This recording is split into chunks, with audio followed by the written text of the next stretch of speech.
मेरा नाम राजनाथ शर्मा है। मैं सुंदरलाल दीक्षित से 1965 के करीब मेरी उनकी मुलाकात हुई। 65 से भी कुछ पहले 60 के दशक में मुलाकात हुई। तब सुंदरलाल रनापुर के स्कूल में पढ़ रहे थे, 8वीं में, और यहाँ छात्र आंदोलन तेज़ी से चल रहे थे। तो मैंने प्रयास किया कि वो छात्र आंदोलन में शामिल हों और उसमें वो शामिल हुए। फिर सुंदरलाल जी प्रजा सोशलिस्ट पार्टी में चले गए। जब 72-73 में सोशलिस्ट पार्टी, संयुक्त सोशलिस्ट पार्टी विभक्त हुई, एक धड़ा चरण सिंह के साथ चला गया लोकदल में और एक धड़ा एस.एम. जोशी के नेतृत्व में मधु दंडवते, मधु लिमय, जॉर्ज फर्नांडिस ने सोशलिस्ट पार्टी को कायम रखा। सुंदरलाल दीक्षित जी उस सोशलिस्ट पार्टी में मेरे साथ रहे। उसका मैं जिला अध्यक्ष और राज्य समिति का सदस्य था और सुंदरलाल दीक्षित जी जिला मंत्री थे। फिर वो लंबे टाइम तक सोशलिस्ट पार्टी में रहे। जब 1900 आपातकाल के बाद 1978 के चुनाव हुए तो सुंदरलाल दीक्षित जी जनता पार्टी से टिकट मांग रहे थे।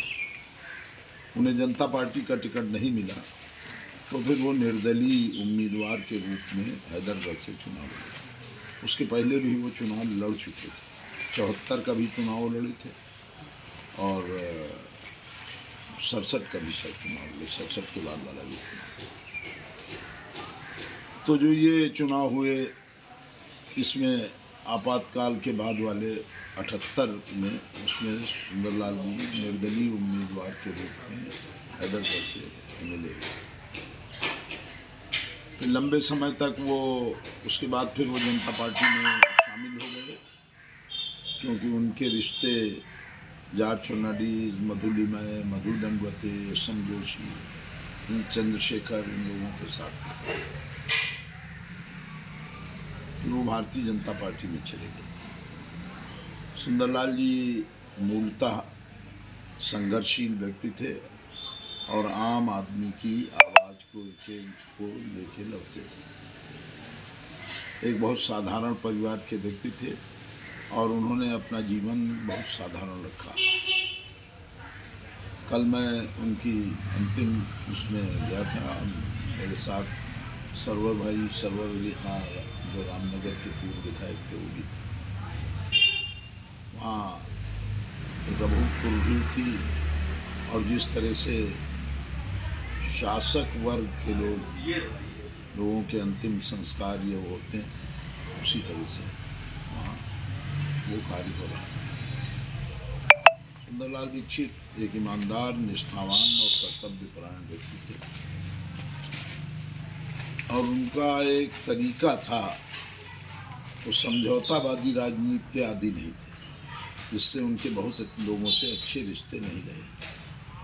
लेकिन आम साधारण आदमी से उनके रिश्ते थे, जिसके चलते वो 2 बार विधायक हुए और आम आदमी से जुड़े रहे।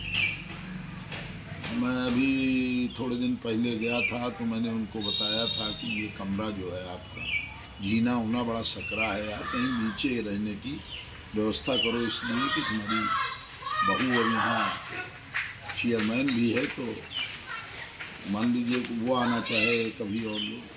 उन्होंने कहा यार, तो क्योंकि वो अड़ियल स्वभाव के आदमी थे और मेरा ऐसा मानना है कि उसी अड़ियल स्वभाव में वो सवेरे 4 बजे करीब स्नान करके चले जाते थे 5-6 बजे तक अवसानेश्वर मंदिर। उन्होंने ये रूटीन अपना हमको बताया था कि हम सवेरे तुरंत स्नान करके और चले जाते हैं अवसानेश्वर मंदिर, तो 5-7 किलोमीटर दूरी पर था। और अभी दिवाली के टाइम एक रैली बलिया से चली थी, जयप्रकाश के गांव से, जिसमें ये था कि साहब राजा हो ये चपरासी का बेटा, सबको शिक्षा एक समान। तो जब वो रैली हैदरगढ़ के पास आई तो मैंने सुंदरलाल जी से कहा, तो उन्होंने कहा कि यार इसमें क्या है, ये तो हमारी पुरानी डिमांड है।